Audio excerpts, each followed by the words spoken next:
Okay, 10, 9, 8, 7, 6. Welcome to Natural State Sports Live. Here are your hosts. Hello, everybody, and welcome back for Season 3 of Natural State Sports. I am your host, Zachary Kerr, alongside my longtime co-host and best friend of all time, Katie. What's up? Not much. We've been gone a while. It's been like a month. Okay, so for me, it feels like forever. It's been like a month. Okay, for me, it feels like forever. But we've got a very special guest in studio today. We are live in our brand new Natural State Studios, brought to you by Mountain Valley Spring Water.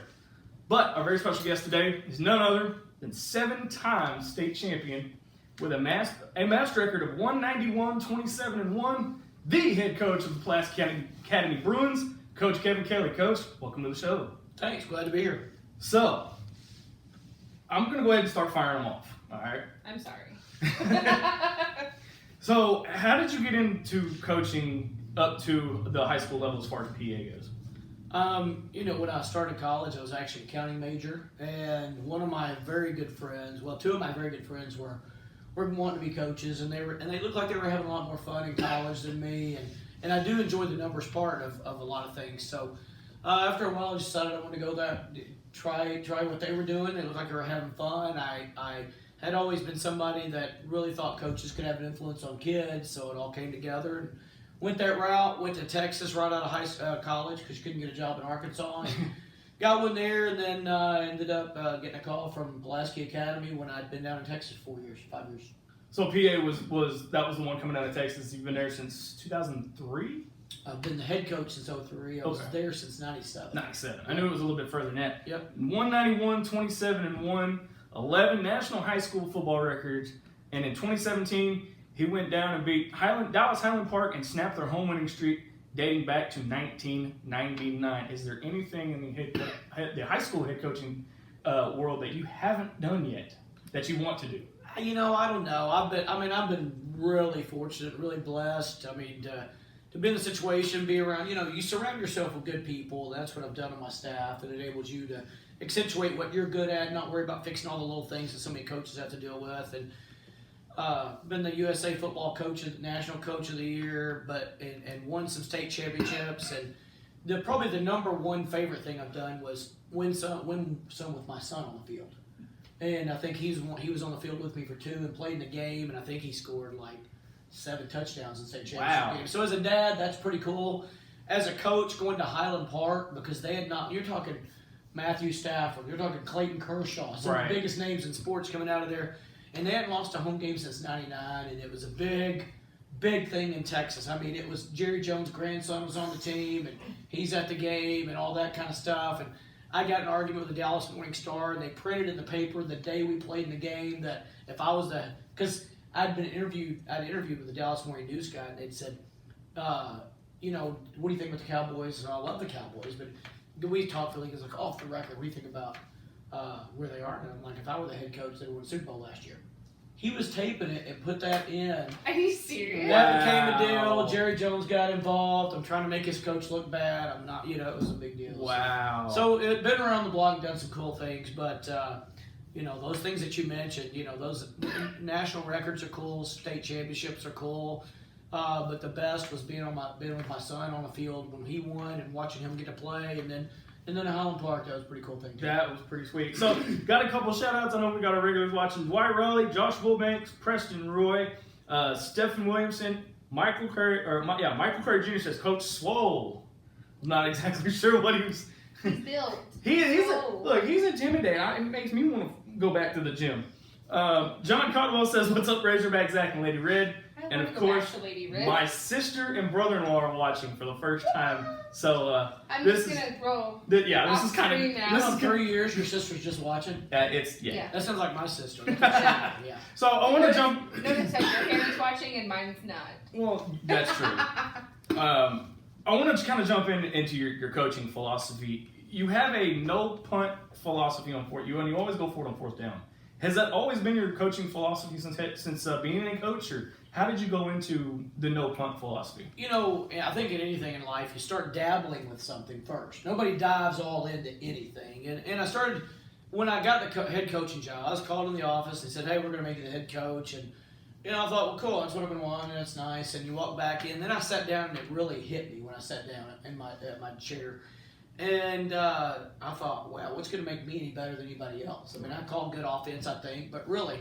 So I started looking at everything and going, I want to know why we're doing what we're doing. If it's because we always have, I didn't want to do that. I wanted to have reasons, and I came across the no punt thing. I mean, just looking at some numbers and stuff like that, and dabbled with it that year. That first year, I think we punted 19 times maybe in 15 games. And then as we went along, I realized how much of a butterfly effect it had on everything else and how good it was for us. And ended up going all in. So it doesn't go exactly with what the numbers would say analytically, but they won't take into account how you spend no time in practice on it, what you can spend it on other things making you better, and all those kinds of things. So I just kind of ended up with it after that, and then started dabbling with onside kicking, and then dove into that, and then really now our whole football team is structured on analytics and the most important things there are to win college football games. It's not really high school numbers, so based on college numbers. So you're not really based on like play calls. It's more of the analytics and a numbers game when it comes to the four down. The four down thing is definitely a numbers thing that got me started on it, but it tremendously affects play calling. I mean, on 1st and 10, literally anything goes for you. If you talk to 75% of guys calling plays and say, we're trying to get 4 yards on 1st down, I don't care what happens on 1st down. And it's really a take what the defense gives you kind of thing. And so it changes, 2nd and 1's every coach's favorite play call because you can trick play, go for a long pass, or because you still got 3rd and 1. You can even add in play action. Well, 2nd and 1 and 3rd and 1, I get 2 of those. So, it dramatically changes play calling, and there's no way to really infuse that into the numbers and see how much it helps you, but I know how much it helps, and so that's why I've drifted away from punting almost altogether. As a CAC grad for many years when you first started taking a coaching job, I thought this guy was out of his mind. But then I started studying your philosophy, and then it all started making sense. How does that translate to the collegiate level for like the Razorbacks or another Division I school, or even Division II? The thing about it is those guys have to deal with making so much money that there's so much involved at the collegiate level. They can't make the right decisions. Even at some of those guys, I've had a million of them visit me and tell me they know what we're doing is right. We're on the right track. But they can't do it because people don't look big picture. If we go for it on 4th down and we're on 10-yard line, it's 4th and 2, and we go for it and don't make it and lose the game in high school, nobody's going to fire me this time. Yeah. They might fire me at the end of the year, they're running out. But if you're in college and you do that and lose the game, they may fire you Monday. This is true. This is and very true. They're not willing to risk their $5 million a year jobs or their jobs if they're assistant coaches by doing that. So, I can't tell you how many of them I've said, we've studied the analytics. We've had guys bring it to us and say we should be punting less, doing this stuff more, but we're not going to do it because, we're not willing to risk our very, very valuable jobs. Yeah. So when you have that, you've got the no punt. Now, the onside kick philosophy, instead of like a sky kick or squib kick, why onside kick?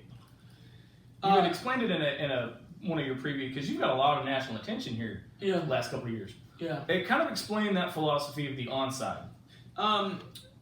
Basically, the number 2 thing in football, and this is at all levels, that determines who's going to win a game. What's number 1? Do you know? Offensive line. What's the number 1 statistic? If you didn't look at if you had 2 teams listed on a sheet of paper and it had all the stats, and you didn't know the score, you could look at one thing pretty much most people do know. Turnovers. That's exactly right. Way from off the stats. So turnovers. 80% of all games are won by who turns the ball over the least. Exactly. 80%. You know what's number 1 though? It's 20-yard plays.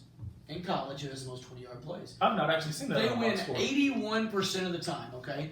Now that said, turnovers and big plays are the big play thing is an emotional thing, but it's also because you don't have to string together 16 plays when you chew up one with 20 yards. But onside kicks aren't counted as turnovers, but they are turnovers because if we're supposed to kick it to you and you're supposed to have the ball, and we get it, that's a turnover. So basically, it started with me thinking of a way to create another way for a turnover, other than what's already out there. So because everybody has a chance to get a fumble, an interception, or whatever. Some are good and some are not good at it. But I've created a way for us to get an extra one without even doing it. I think our record right now is 115-3 when we get an onside kick. So, I mean, that's telltale enough. So, no, it was all just trying to be creative and think of another way to get a turnover that doesn't show up on the stat sheet. Because as long as it doesn't show up on the stat sheet, nobody else is going to do it. Right. Yeah. How you feel so far? Learning a lot, aren't you? I'm still very confused. You got any questions? I grew up watching football with my dad. Like, I grew up watching the Broncos. I've gone to a few games. That explains a lot. I'm sorry. At least I'm I was a huge Broncos fan growing up, too. At least I'm not a Cowboys fan, okay? Hey, now, wait a minute. Cowboys fan. That's all I gotta say. But it's as far as like knowing actually what happens in a football game, I'm like, what did he just do? And it's like we were listening to your interview, and he was like, onside? Is onside kick or offside kick? Onside. Onside. And I was like, what is that? Which is a strange word for it. Onside. It is. Yeah, I she even kept saying asked. offside kick. She asked me one time. She says, "Okay, so there's an onside. Is there an offside kick?"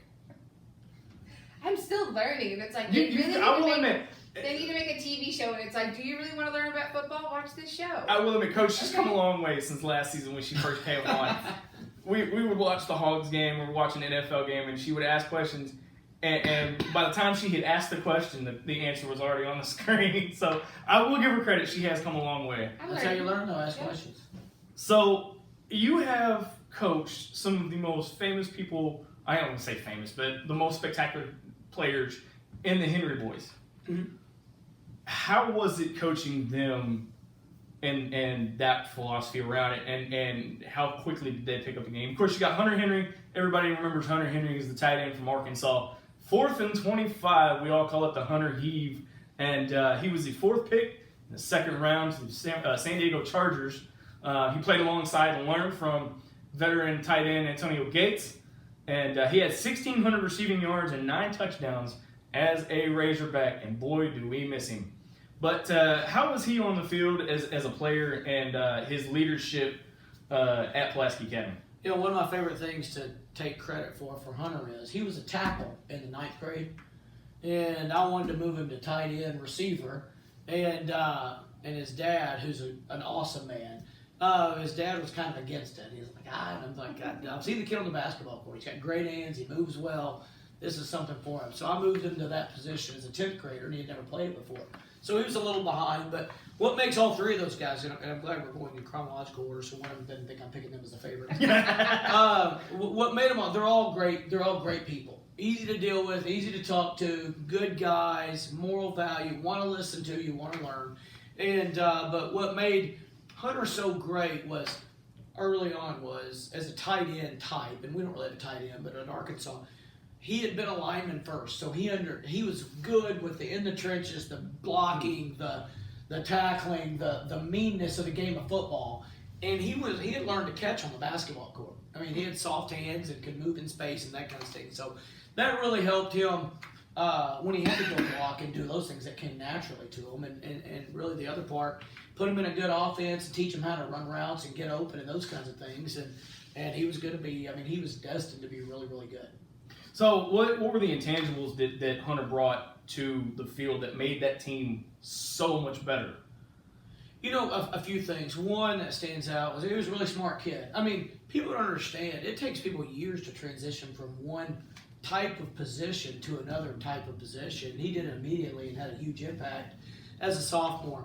And the other thing was, you know, and people don't understand this, 16 and 17-year-old kids, when they start getting all that attention from colleges and now the national media and social media, people are constantly texting them and they're constantly messaging them and wanting something from them, wanting them on. I mean, they can't even have normal lives, and they don't know how to deal with that.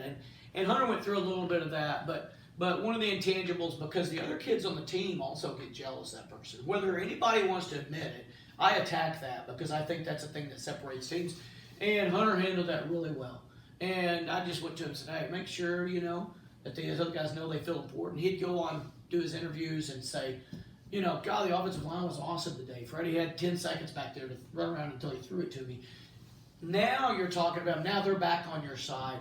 That's an intangible people don't talk about that I think is great. He still does it at San Diego, or at LA Chargers now. Yeah, he still talks about those guys, you know, when they're talking to him. He's talking about his other teammates. And, you know, I hope he got some of that from me, but he was sort of natural at that too. And that's a huge intangible that makes everybody want to play a little harder, play a little better. and want to be on his team. Yeah. So on Hayden Henry, excuse me, you made a comment that he may be the best athlete of all Football time. player. Okay. That's That's our producer's notes that he And made. might be the best athlete too, but he's but I think he's the best athlete. We all know that all three of them are just gifted both physically and mentally. What is it about Hayden as a football player that makes him stand out from his brothers? You know, we always went around and their dad taught me something to teach my son. I said, Mark, if you could tell me what the number one thing you teach your kids is, and I'm thinking he's going to tell me something spiritual because he's a preacher and this and that, and he goes, I taught my kids toughness. So what do you mean? He's like, your kid was 3, he fell down, what'd you do? I said, well, walked over and picked him up, asked if he's okay, especially if he was crying. It's like, not me, we let him sit there and cry and learn that they could deal with it. Yeah. My sister's watching, I can't comment on that one. You know, but Well, you do the same thing with being your daughter. Oh, yeah. I think Hayden being the middle child, and with it's like Hunter, the worst place to be. that's what they said. I'm a middle child, and it's like it is. You're stuck between yeah. Everybody loves the baby, Mhm. and the Yeah. first one's set in the shadow for everybody else. So it's tough, but he, being the middle, and with Hunter getting all the attention. Hunter was a really good basketball player before he was a really good football player, and he got a lot of attention, and was going to be a college basketball player and all this kind of stuff. And Hayden lived in his shadow for a while, and I think that pushed him a little harder, put a chip on his shoulder, and he is so tough. I mean, he went out and he was trying to kill people all the time in football, and then but what really I think makes him a better football player is he understands the game as well as any defensive player I've ever coached in 28 years of football. I mean, and you might coming out, he only had one offer coming out of high school. That was the Air Force Academy. He was going to go there until Arkansas finally Bielema's group at the end. I was like, y'all gonna love this kid if you'll have him. But coming out of high school, he understood the game, but he couldn't get a scholarship because he runs a 4.7, 4.8 40. Well, that's all fine and good, and I think people look at numbers too much anyway on the speed, because if you and I are linebackers, and let's say you run a 4.4, right, and I run a 4.8, well, there's a process time. If we're looking at the offense right there, and let's say the quarterback reverses out and just does a pitch to the other side. Right. Let's say you're 4.4 speed, but it took you 0.3 seconds to realize what was going on before you took your first step. And let's say it took me 0.1. I'm already 0.2 seconds ahead of you before I start. So now, although I'm a 4.7, I'm still going to beat you in the 40-yard dash. And I'm going to beat you to that sideline where that guy's going. He understood, and that made him faster. And he didn't hesitate. Most guys hesitate a little bit. Am I sure this is where it's going before they start going? He didn't. He had total confidence himself, and he was usually right. And so that propagated itself into he had great football instincts. I don't know if that's a real thing or not. No, for him, it really seemed like it was. And in turn, he was just a phenomenal player coming out of high school. So Razorback Mom is watching. We got to give her a shout out like we always do. Ashley Horn. She's the mother of Razorback offensive lineman Audrey Horn. So she's one of our biggest supporters. And Terry Roy is joining us too, who is the uncle of Double Whaley. So we give them a special shout out every show. When they're watching. Right. And Terry's not getting pizza. So Hudson Henry, we all know, 27 touchdowns, 2,500 yards in high school. How will he do for the Hogs compared to Hunter at that same position? Well, luckily I'm a guy that didn't worry about offending anybody. I don't want to offend Hunter. And I don't want to offend Hunter at all because they play the same position. But I think Hunter was a better blocker than Hudson is right now. And who knows what Hudson can turn into. But Hudson's going to catch the ball better. Even better. Hunter caught the ball extremely well. Hudson has the ability to catch the ball because he's been doing it longer to catch the ball even better. I mean, the kid can catch everything you throw to him, behind him, in front of him. And he shows you athleticism when you think a big guy couldn't have that. Right. Adjusting to the ball. And he's a natural at that, but he works at it. And now he's added some size and some strength. And I think he's got a real chance to be where Hunter was his junior year as a freshman. And if that's the case, you could be looking like one of those guys that's a first-round draft choice eventually. And there's a long way, and I don't want to put that pressure on him. Right. And I hope, and I don't know what Coach Morris and the staff want to do with freshmen and how fast you come along and stuff, but this kid's better than anybody they got a tight end right now. He's going to learn their system faster than anybody, and they need to get him on the field, in my opinion. And am I biased? Sure I am. But I'm also, It's okay. but I'm a pretty darn smart football coach Yeah. when it comes to it. And this kid can play right there, right now, and help them out. That is amazing. So we got one more before we go to break. Luke Jones, offensive lineman transfer from Notre Dame. Could he be a potential 3-year starter if he becomes eligible? Yeah, absolutely. I think he can be. And watching him last year, what I've been really blessed with is kids that play basketball and football. And Hunter did it, and Hudson did it, and Luke did it. And man, it just makes them great with their feet. It makes them have quicker feet. For a big 6'5" guy, Luke has great feet. Yeah, I was He's got long impressed arms. with him. His dad's a long arm guy. He's 6'7". I was just hanging out with him a little bit ago. And Luke's a really smart kid. What people don't realize is, if you are smart and know your assignment backward and forward and make no mental errors in a game, which is rare, as opposed to a kid that makes 2. When you make 2 and you go block the wrong guy and that goes through and it goes from 1st and 10 to 2nd and 12, your drive right then went from, if you had made 4 yards, there was a 70% chance you were going to score on that first play. Right. If you don't, it went down to about 12 because you missed a mental assignment. Luke's not going to do that. So we don't know how 1 or 2 mental assignments affect the outcome of a game. That's a drive ruined right there. And I think of those little things, and that's what Luke is going to be really good at besides being an athletic offensive lineman. He's a really smart kid that's not going to make many mistakes. All right, so we are going to go to break, but before we do, I want to talk to you about sponsorships. We are now looking for sponsors. Now, here's the kicker. We're only looking for sponsors from Arkansas businesses, Arkansas-owned businesses. Our first sponsor, I want to give them a shout-out, Mountain Valley Spring Water. Been around since 1871, and the water's kind of good, too. But we're going to dive in with more with Coach Kelley right after this. We, the people. Stand tall, equal, and free. In pursuit of happiness. and premium American spring water. Mineral-rich, revitalizing goodness. With a naturally detoxifying high alkalinity. And 7.8 pH. Bottled in glass. To oxygenate our brave, proud selves. The healer and hydrator of. We. The people. The Mountain Valley Spring Water. Back to the source. Okay. Just come back and we're talking.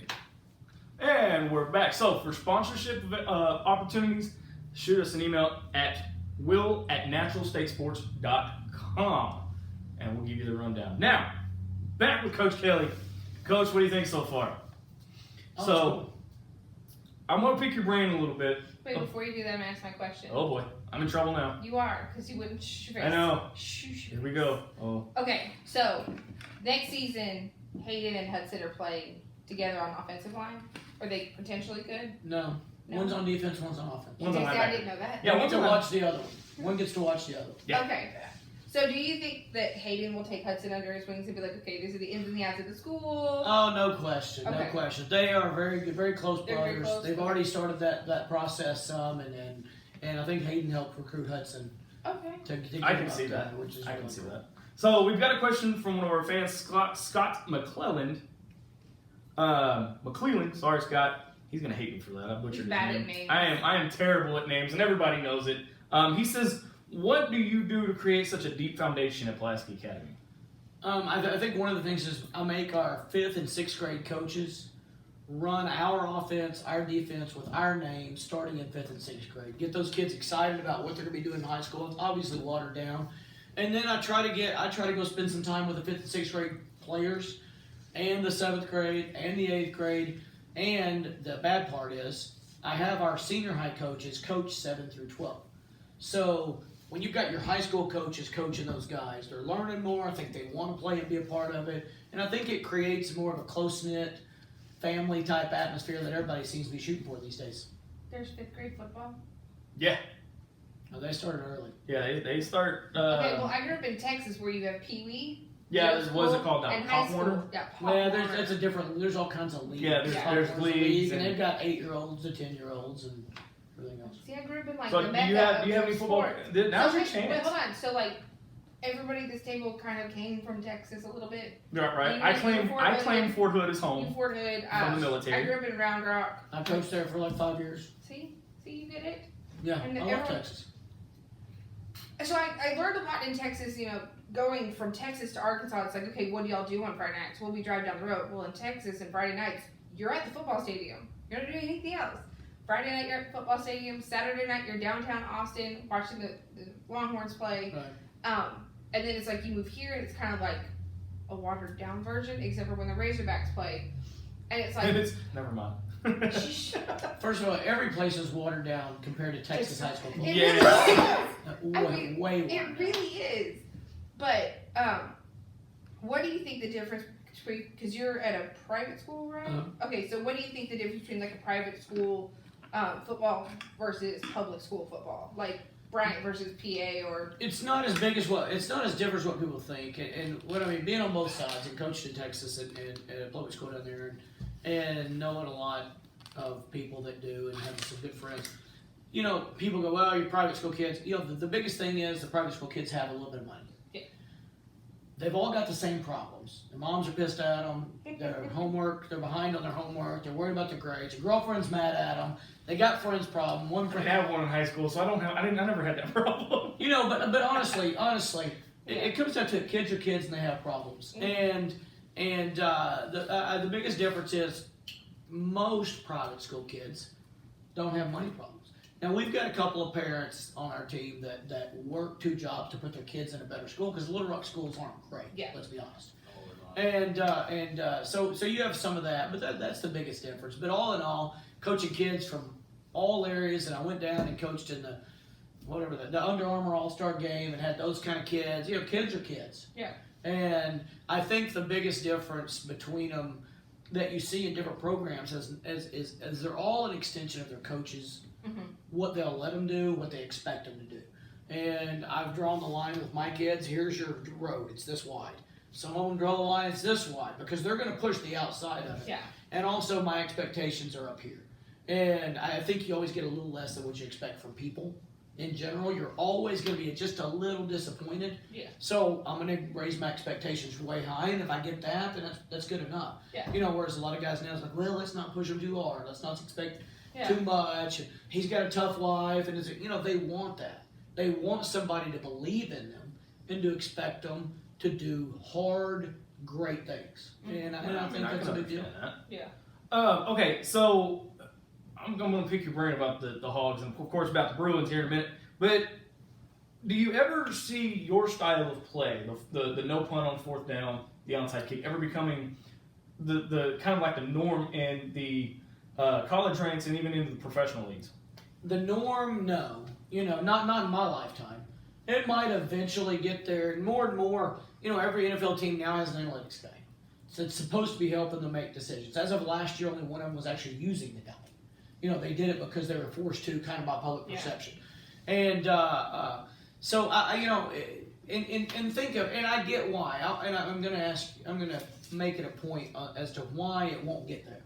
And it's this reason right now. If I showed you a picture, 5 photos, and one of them was the Dallas Cowboys head coach, could you pick him out? Yes. Yes. Yeah, you could. Yes. And could you pick out the head coach of the New England Patriots? Yes. Yes, you could. The guy that never smiles. Now let's turn it around. If I showed you 5 photos and I said pick out which one's the manager of the Texas Rangers, the Dallas-based Major League Baseball team, could you pick that one out? Not the recent one. No. Could you pick the Boston Red Sox guy's photo out? No. No. My point being, the head coach is the face of the program in football, college, high school, and the NFL. The players are the face of the program in the other sports.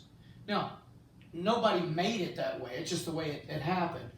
But with that, if you're the face of the program, when you do something that's abnormal, like punt, and it goes bad, you're the one that catches all the heat for it.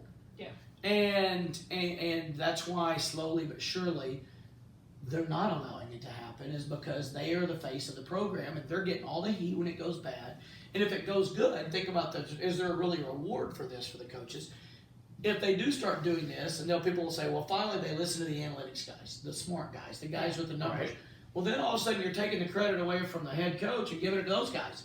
They don't want that either. No. So, you know, that's why I think it'll never happen. I know I made that a longer story. No, that's... All I can think of is that North Texas? Yeah. That play was like, my question has always been, did the coach knew the player was going to do that, or the player was like, I'm going to try something and see what happens? Coach knew the player. I was going to say, so Coach, you can. Did you see that game by chance? Oh yeah, absolutely. And you can interject at any moment here, but from what I've been told by various sources, they told the referees, North Texas did, that hey, this is the rule. We're going to exploit that rule on this next play, and they did exactly that, and that's why there was no flag, because the original. I believe the rule is that there's no flag because there was no breaking of the rule. Yeah. Well, so you have to. This season, because now it's a rule. I think the rule was you had to give up or. Yeah, but giving up means you slide or take a knee. And he did neither one of those. He just stopped. Yeah. But see, and here's the difference too. And people go, why do you think you've won so many games? There's a lot of reasons people say they've won games, this kind of stuff. I think the number one reason that I've won games, a lot of games, is because if we lose a game, if we have a play like that, it's my fault. And let me tell you why it's my fault. And coaches don't always accept that. And they should accept that. Because here's why. It's a coach's job to get the kid to execute. It's a coach's job to get the kid to perform, to know the rules, to know the play, to know what he's supposed to do in every situation. Are we all going to get that done? No. But when it's over with, then it's a coach's job to go, it was my job to get you to do it, not my job to tell you. I could hire, seemingly, you say you don't know a lot about football. Yeah. I could hire her on my staff tomorrow, and she could show a guy 100 hours of video, and she could take him out there tomorrow, and I could say, take him through this drill, and she could do it. And I could pay her to do it. I can pay anybody to do it. But a real coach gets them to do it. Right. And they did not get the Razorbacks to continue when that guy acted like he was stopping.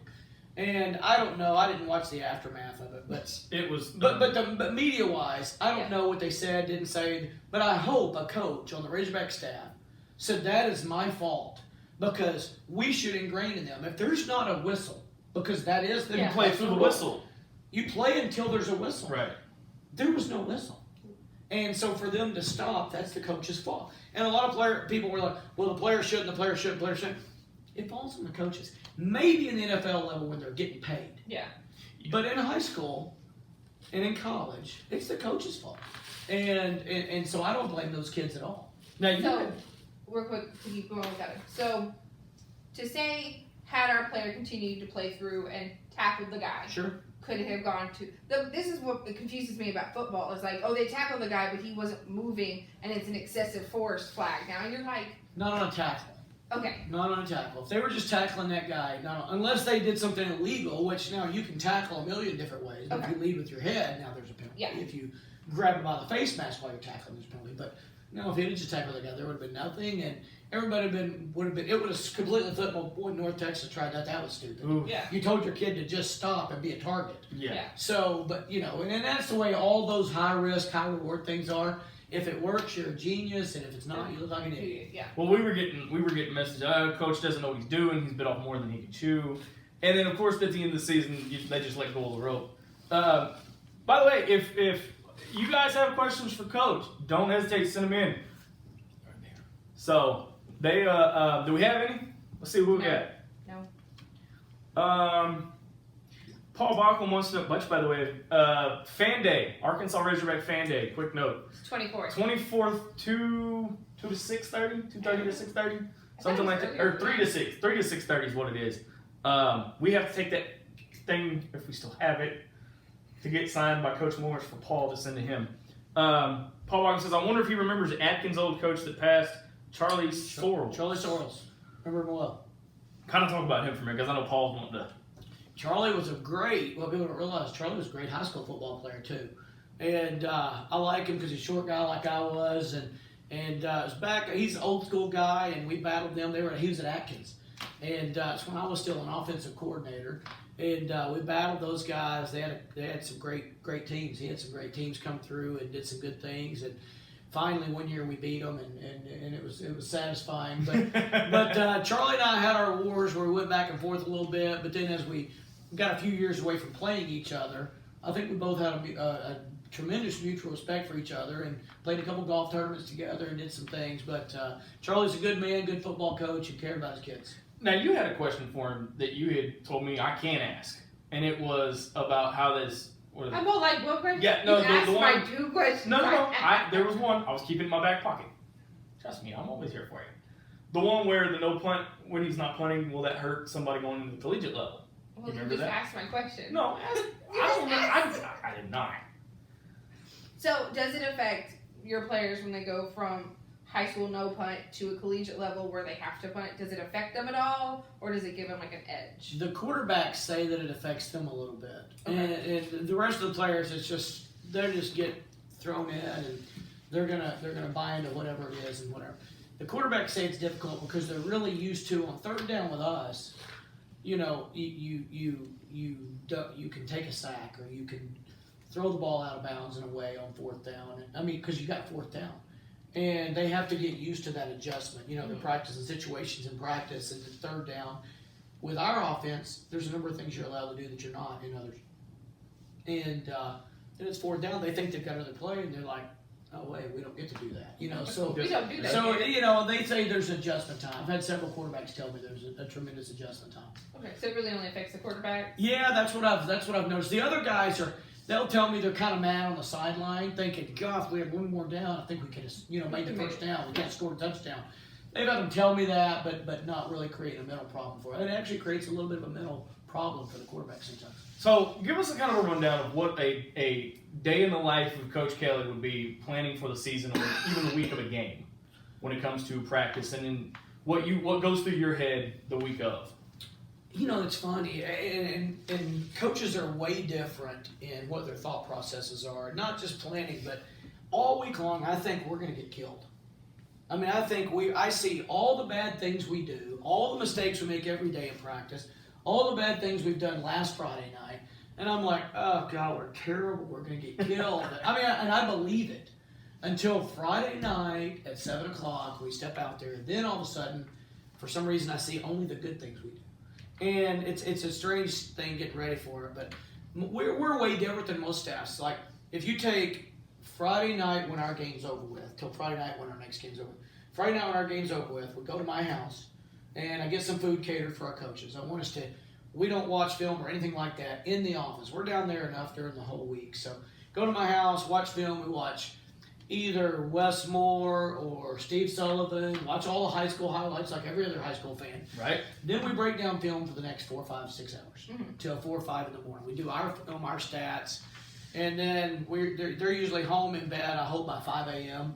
And then we're back and we go to JJ's Grill, which is a restaurant that has really good Wi-Fi. Love JJ's. We love JJ's. And we go to JJ's, and they have a table for us, and we go there and we get our laptops out. That's where we watch our film of next week's opponent. In the middle of JJ's Grill with all the college games around and stuff like that. And so we'll break it all down, do our Tennessee Sunday. We're talking about game planning. What are we going to try to put in? And then Monday we have a junior varsity game, and it's my same coaches. We have a 7th grade game, it's my same coaches. So we're doing that. We practice for about 40 minutes, watch film for an hour with our team. In our film, we watch, everybody else tends to watch more of the next team they're going to play's film. We watch ourselves from last Friday night and try to fix us. We fix us more than we worry about them. Yeah. And so then we try to fix those things Tuesday and Wednesday, then implement what we're going to do differently against the next team because they play a different offense or a different defense and those kinds of things. And Thursday night we have a junior high game. So my whole staff finishes practice really quick Thursday and goes to the junior high game. And then Friday's game day, and it's the best day of the week. And I'm lucky I get 10 of those Christmas days every year. And sometimes more than that, if we go to the playoffs. So now we're going to get back to the game of football.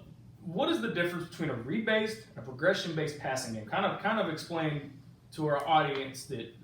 Explain the person that. I feel like her head just exploded a minute ago. So. And I feel like I want to Google what that means. It's funny. That's a really good question that not a lot of people ever even think to ask, and not a lot of people would ever even know that was a question. And the difference is this, and I'm trying to put it in a simple, easy way to do it. When you're a kid growing up and you play touch football, whoever that quarterback is, he's just looking for the open guy. Mm-hmm. Well, they know on this play, if there's 4 receivers out, my number one guy I'm looking to see is open. They train you. Okay, if we're going to run whatever this play is, My number one guy's over there. I'm going to look quickly to 1. Is he open? Then, if he's not, I go to 2. Is he open? If he is, I'll throw it to him. If he's not, I go to 3. Okay, so it's 1, 2, 3. It's progression from 1 to 2 to 3. Mine's a read-based offense, and from Sports Source Analytics, they surveyed and said about 15% of teams are read-based and 85 are progression. We're read-based, which is we have, like if Williams there is a linebacker, and we would have somebody go run in front of him and stand here, and I'd have another guy from this side run behind him. And then I'd take the other receivers and occupy the other defenders to run them off, and we would high-low that defender. So if he were to open up his hips, we would throw it underneath. If he just stays right there flat, ready to block in, stop him, we would throw it behind him.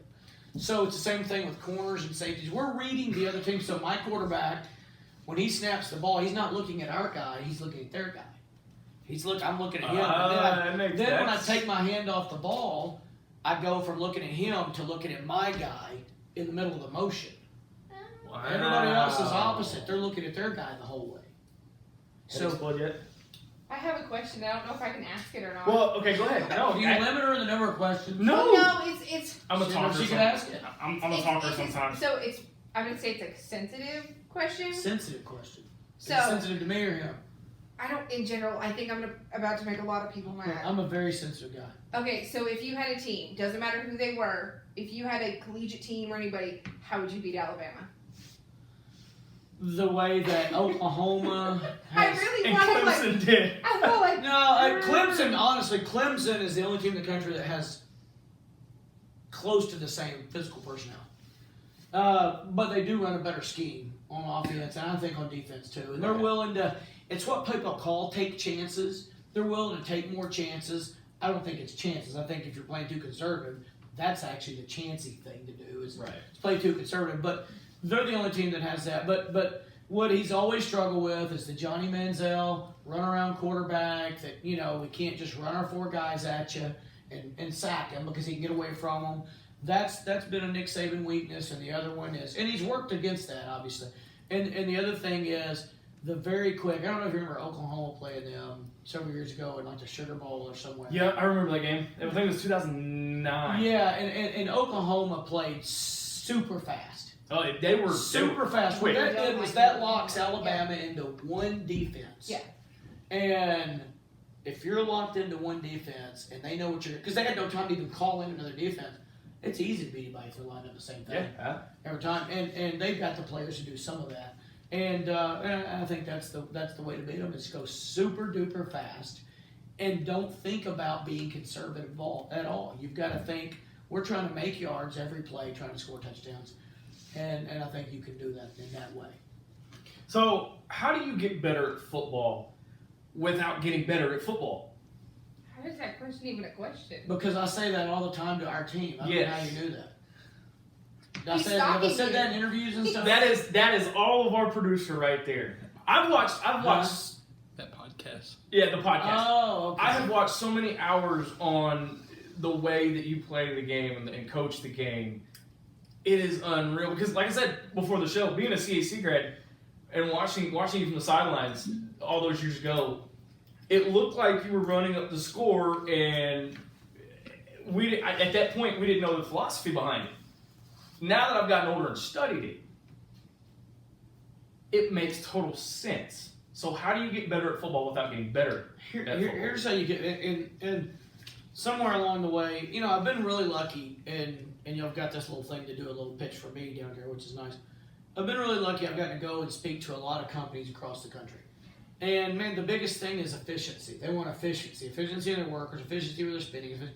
Started thinking about that. And then I became buddies with Coach Belichick and watching some of the things that they do and some of their meetings. That answers a lot of questions that we've got from the fans as to where and why he's wearing the Patriots shirt. Oh, we go up there. We go up there in the winter and spend. And my son Zach and I get to spend time with him in his office, and we get free run of the facility. And does he ever smile? Yeah, he smiles. He smiles. But we get to go to all the meetings and all that. But I learned a lot from him. But getting better at football without getting better at football is this. if I go in, let's say I want to break down all of our, which I do this every off season. I took all 1,000 and something plays that we ran last year. And we as humans remember the really, really good times in life and really remember the bad times in life. I've read a lot of psychological stuff. And what we as coaches do is we make the mistake of, let's say I called a play and it won a game one time. I think that's the best play ever. In my mind, that is like, they're like, what's your best play? I'd be like, hey, says copy. It's a great play. It won the game from Lone Oak against us. Man, we were third and 18 against Alamo one year, and we scored a touchdown on it, and that's the greatest play. I go break it down and look and see if those are really good plays. And so I go down and look at all my 1,000 plays. And I look and I'm like, dang, we did have 2 touchdowns on those plays, but I called it 75 other times and it was incomplete. Somehow my brain forgot you would think you couldn't remember that. Yeah. And we remember the 2. So I looked at, if I throw that play completely out, we're better at football immediately. We had 68 plays where that was useless to us. So we're better at the game immediately without getting any better on the field, any stronger, any faster, any bigger.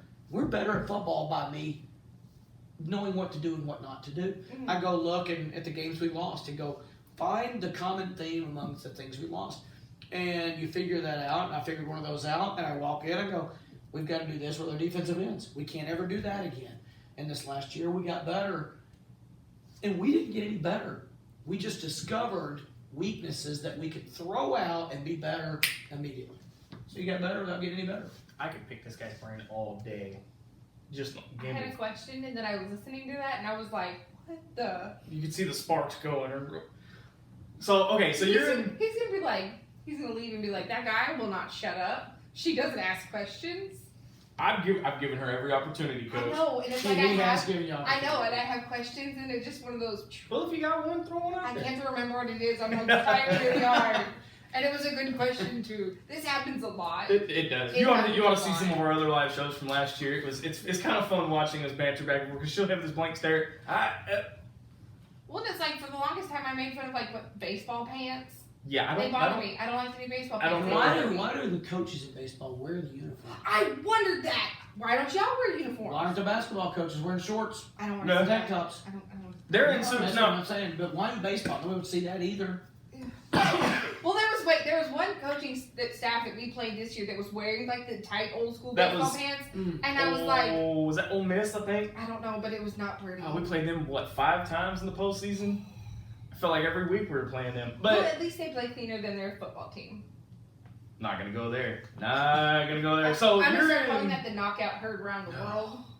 Poor Ty Story. That hurt just watching that. Well, we were all the way at the top of War Memorial and heard this. Speaking of Ole Miss, yeah, when we played them that final time in the postseason, it was a little joke, and we were talking to Hunter about it one day. Wouldn't it have been cool to have Hunter Henry come throw out the first pitch, but instead throw it over his head like that? I would have paid to see that. Would that not been awesome? Great. That would have been awesome. That was great. Now you're in 7A Central, right? PA. 5A Central. 5A Central.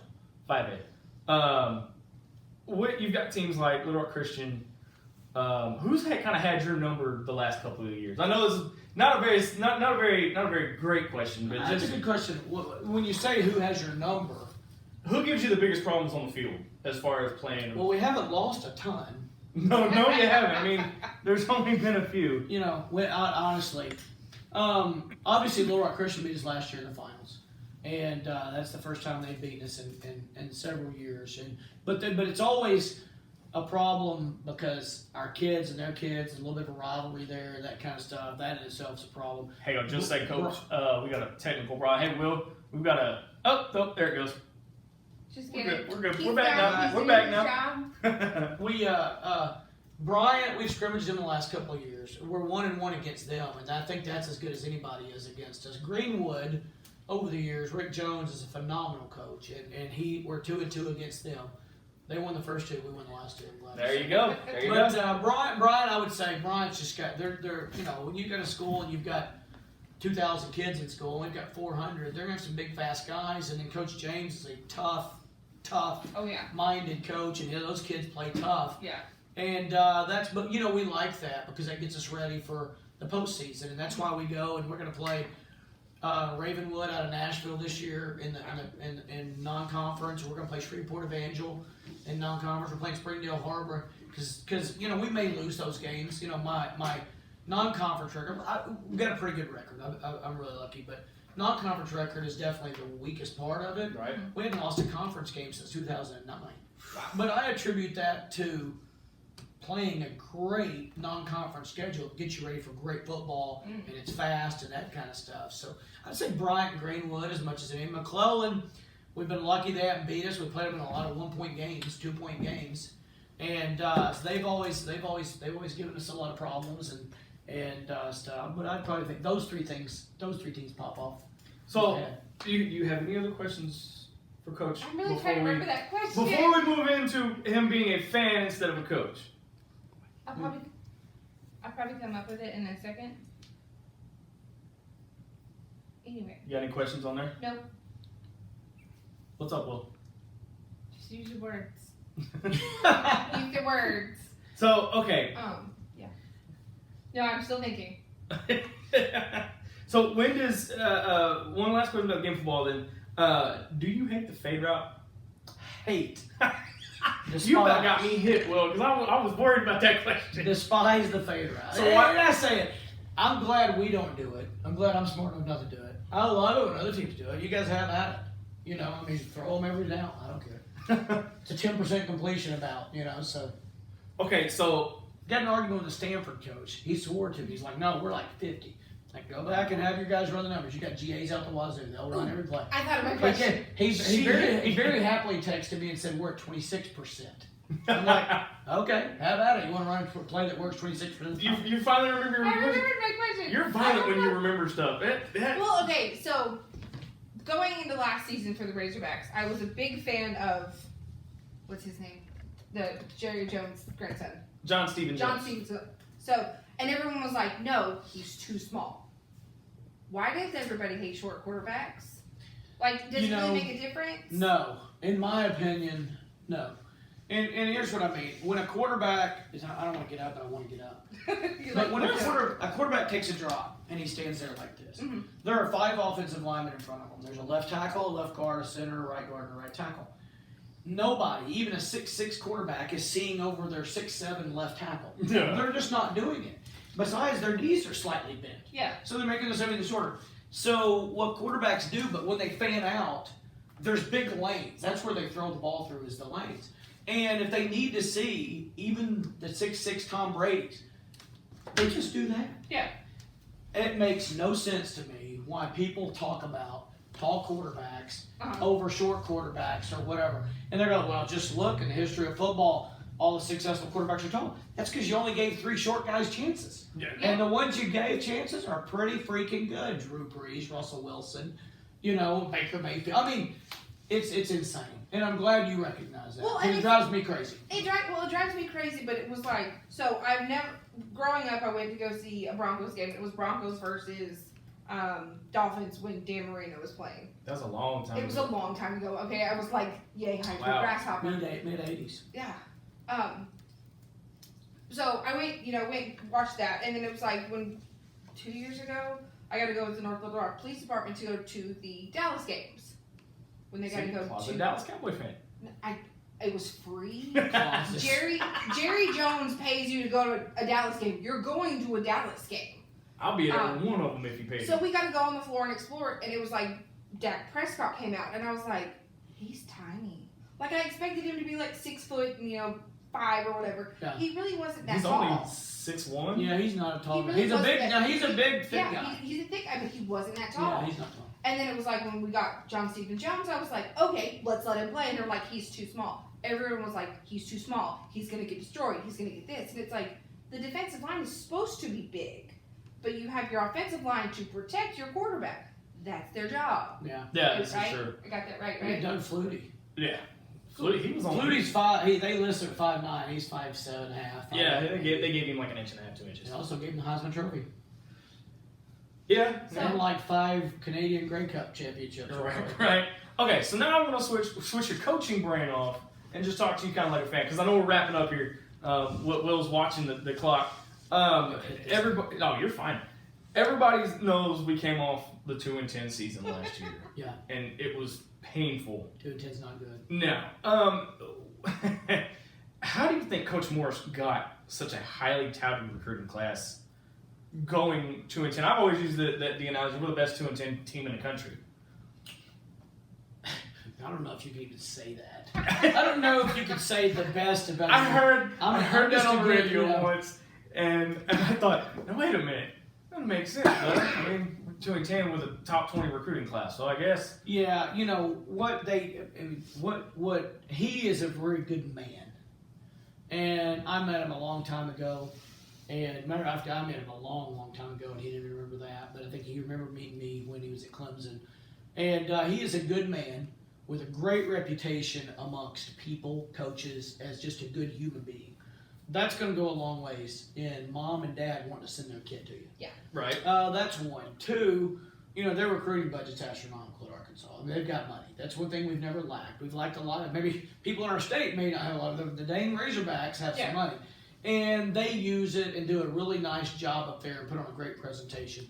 I think three, you know, the jury, and God, this could get me in trouble. The jury's out on some of the coaching staff about how effective they are, not how good or how much knowledge, but they're, you know, being a good coach is being able to have the knowledge, be able to transfer it and teach a kid and get them to do it. Yeah. Right. But he did hire some guys that are good at recruiting, and they are really good at recruiting, and they're good at making the kid feel comfortable and making him feel like that's a place to be. And not all coaches, even super successful coaches, you don't feel comfortable when you go sit in a room with Nick Saban. He's trying to do better at that part because he knew that was his weakness, but they don't recruit because of him. Arkansas can recruit because of people, because of human beings. Right. Yeah. And that's what they're getting by on now. Now, I'm going to give you the difference between Arkansas and Alabama. You know, their coaches, they've got a couple of them that are pretty personable.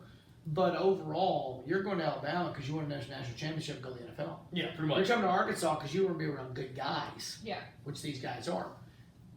What if you had one that was both? That's what you had at Clemson.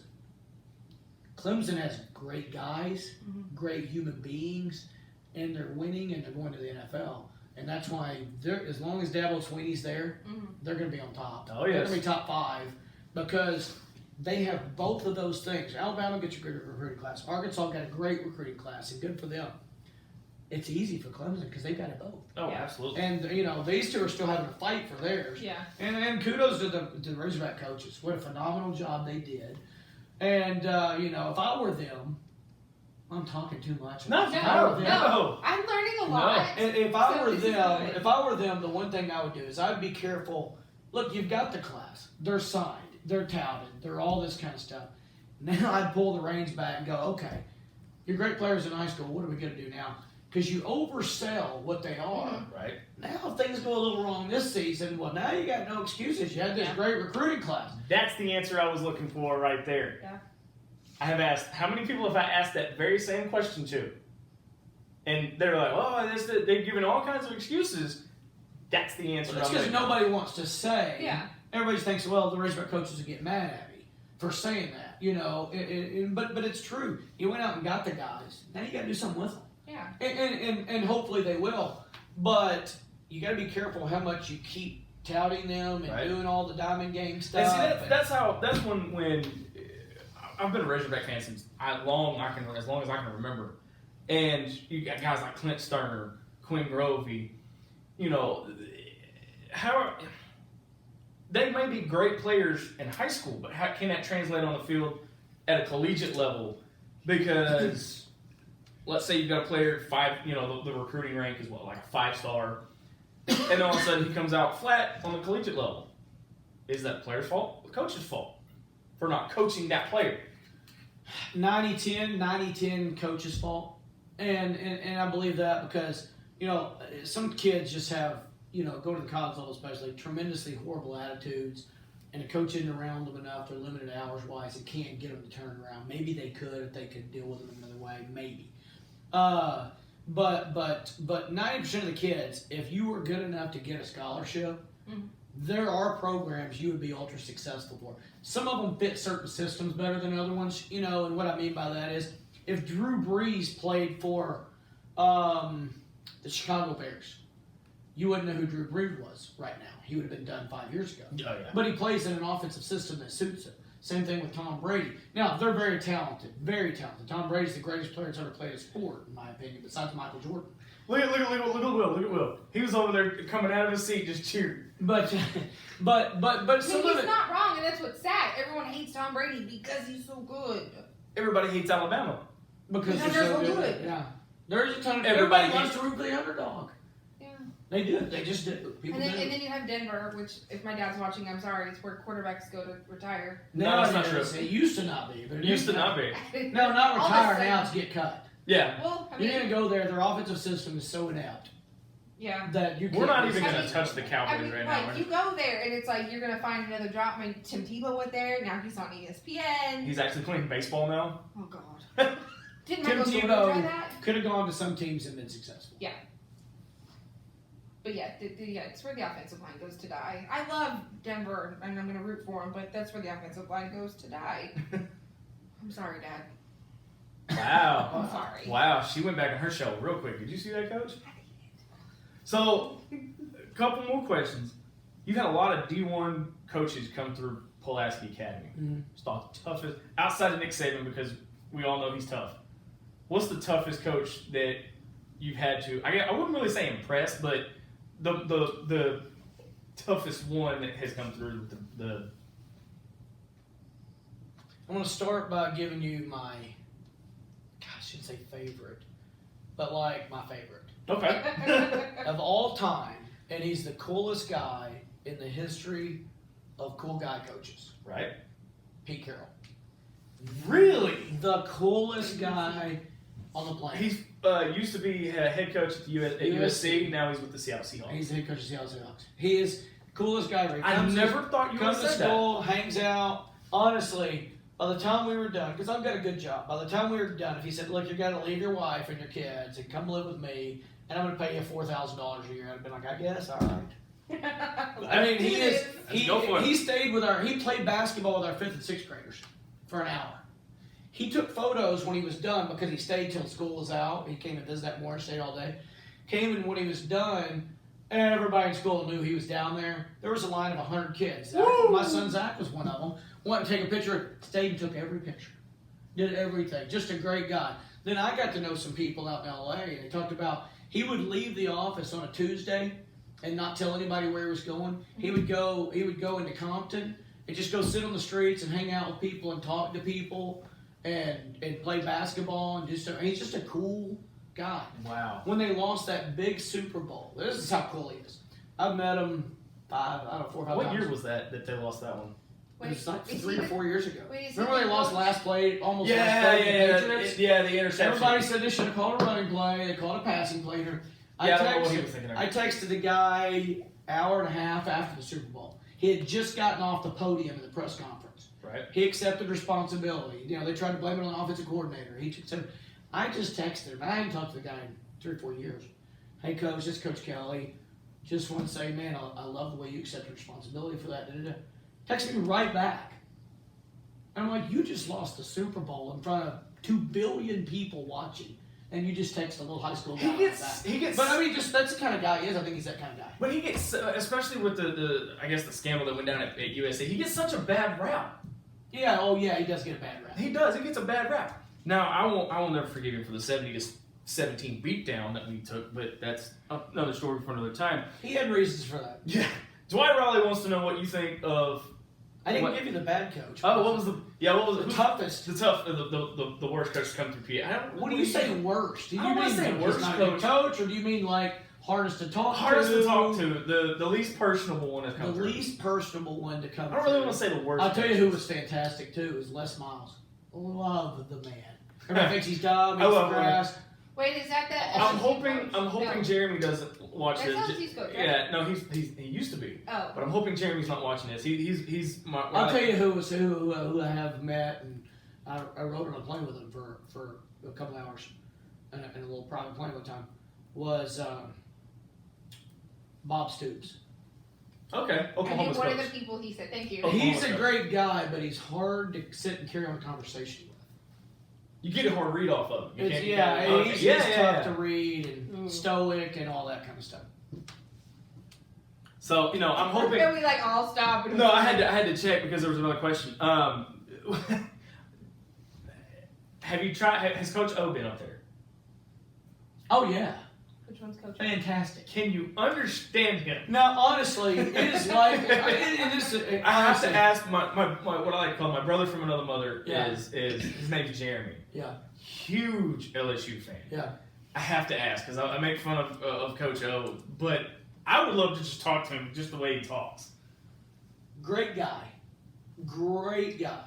Easy to talk to. Good storyteller. It's like when you're like say somebody moved here from Italy and they had spoken Italian their whole life, but they'd been living here for 6 months. You could piece together what they were saying.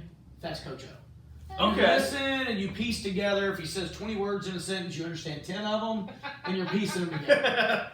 And he's just extremely Cajun. Talks fast, gets excited when he's excited about something. I can only imagine a player coming from New York or Boston You'll never to see LSU. that. No, I'm just saying, could you imagine that? That player would sit there and go, I know he just called a play. Well, if they're but I from have New no York clue or that Boston, player. they've got so many foreign guys living in that city. They're used to it. That's They just feel That's like true. home. Okay, so a couple questions and we'll let you get out of here, Coach. What is your opinion of reigning NFL MVP Patrick Mahomes? That's coming from Dwight Raleigh on Facebook. Obviously, the kid's got a super bright future. He's extremely athletic, extremely accurate on the move. I think he understands the game better than kids do their second year in. He's fortunate because he's in a great system for him, and he's with one of the most creative and best play callers in the league, I think, in Andy Reid. And I don't always think Andy Reid's a great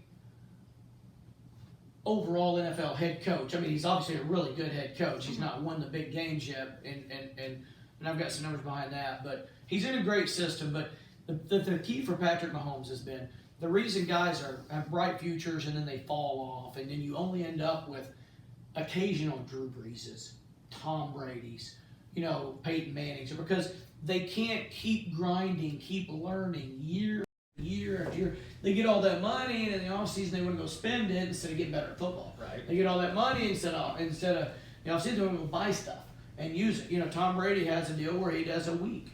He takes 1 week. The rest of the other 51 weeks, he said until he's done with the NFL, he's working. Is he going to retire after And this that's year? a different. I don't know. I think he will. He still looks good. He looks so young. Now, Terry every time we were up there, he's drinking this funny looking green stuff. Well, he's married to a model. I mean, he's got to keep it up. Or she's going to dump him and go to somebody else. You're not eating a donut in front of me because I have to keep this body. You have to keep that body. They keep each other. He's a thin guy, but he sits in the front row of every meeting. He takes notes, and that's been playing 20 years. Nobody does that. Yeah. And I remember he's a guy. when he I worked up in thought- Arkansas. I went up there when we went up there a couple years ago. I walked in. Zach and I walked into Coach Belichick's office, and he said, "Hey, I want you to give a speech to the team."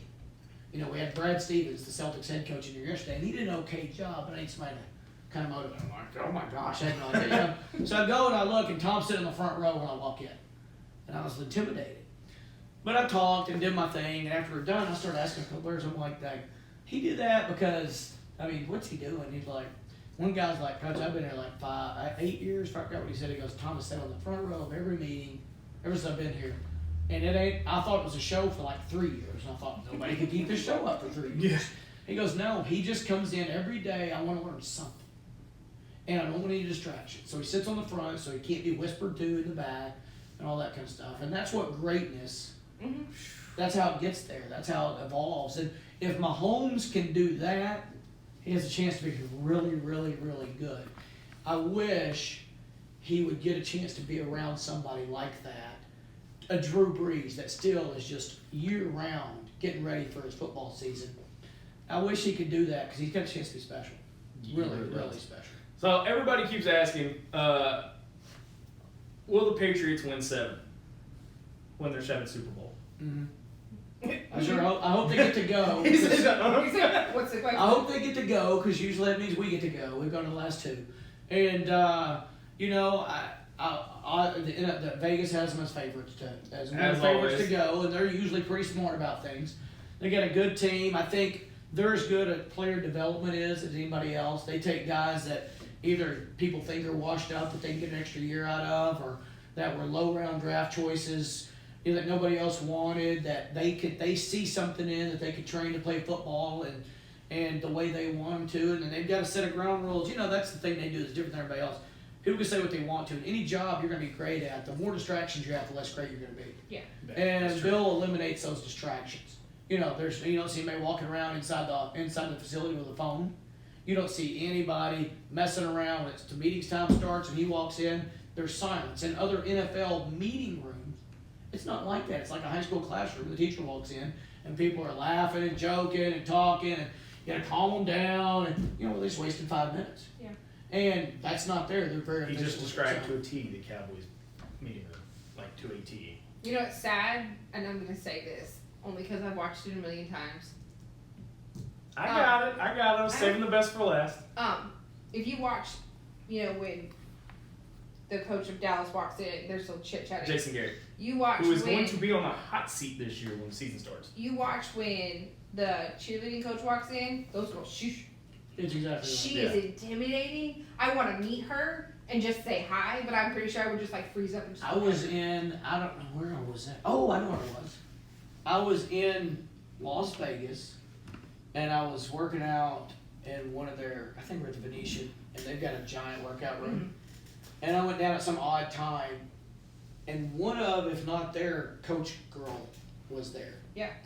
I feel so out of place right now. Well, what I'm saying is this. I've never been to Vegas. You made a point. I think they're more disciplined than the players are. They are. But she was by herself. Nobody's around. Nobody's present. And she was getting it. She was getting after it in there.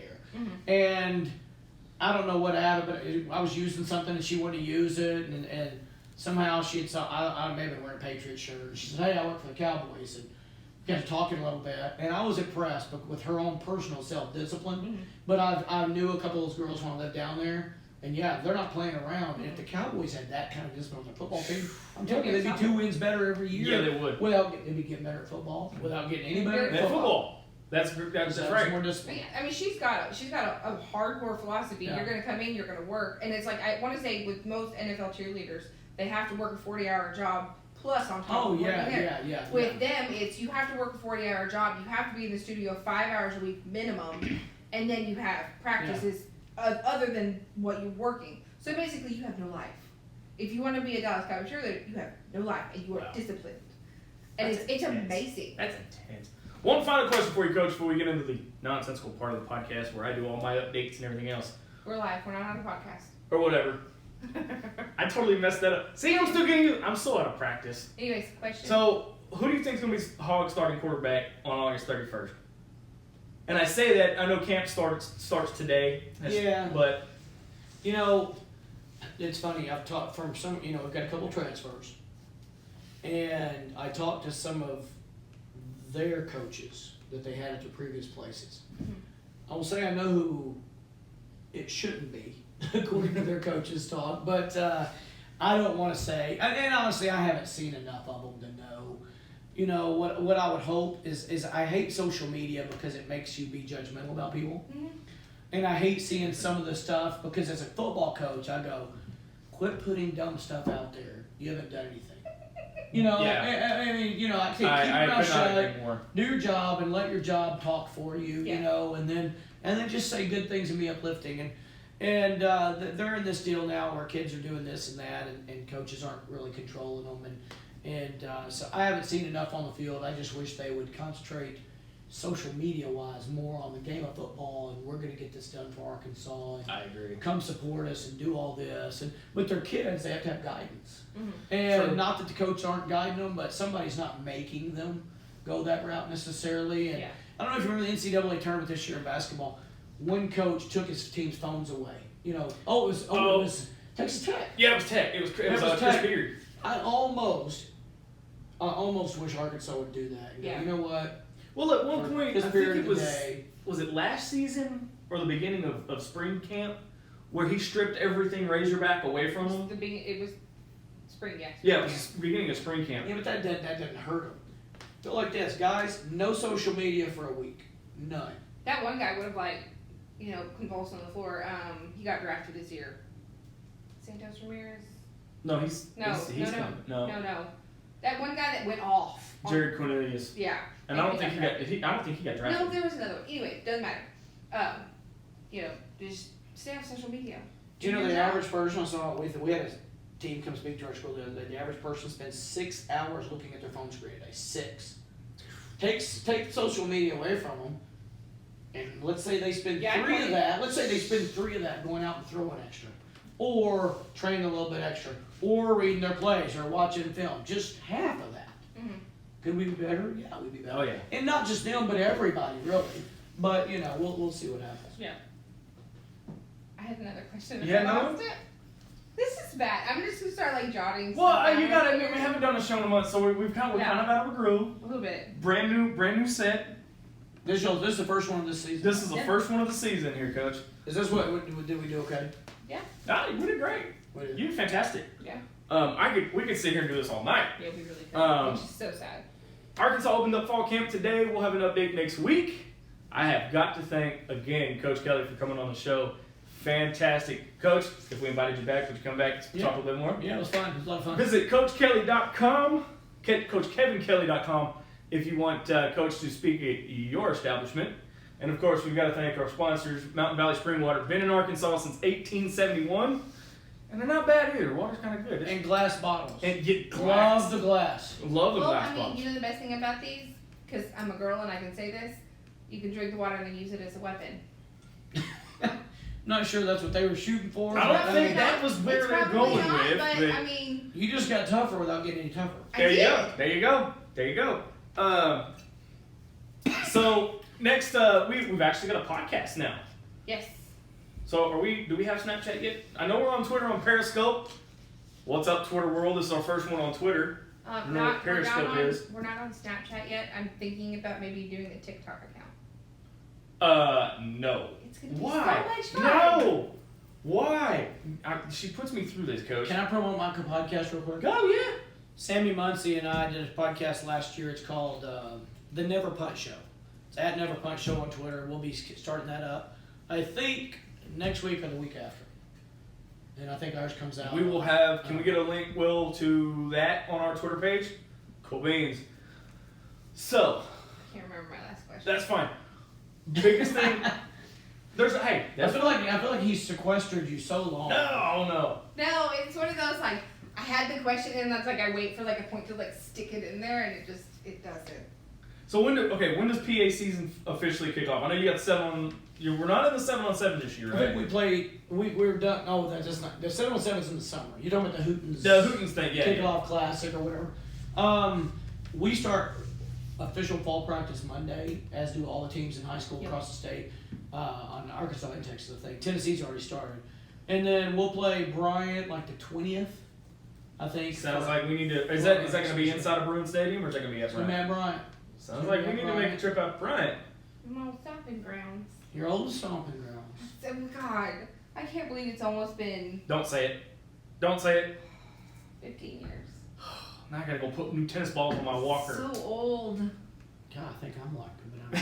God. Well, I didn't go to my 5-year high school reunion because I was like, what's the point? My little sister I agree with you. I don't even know why they have 5. Well, my little sister was last year, and last year Bryant did theirs at Salt Bowl. Mm-hmm. And it was we were driving back from Fan Day was the same day, wasn't it? Yeah, it's Fan Day when we were listening to it, and they canceled the game. So we were driving back from Fayetteville. My little sister said the game, and then the whole thing happened, and my only reaction was, well, this is why I didn't go to my 5-year reunion, because this happens.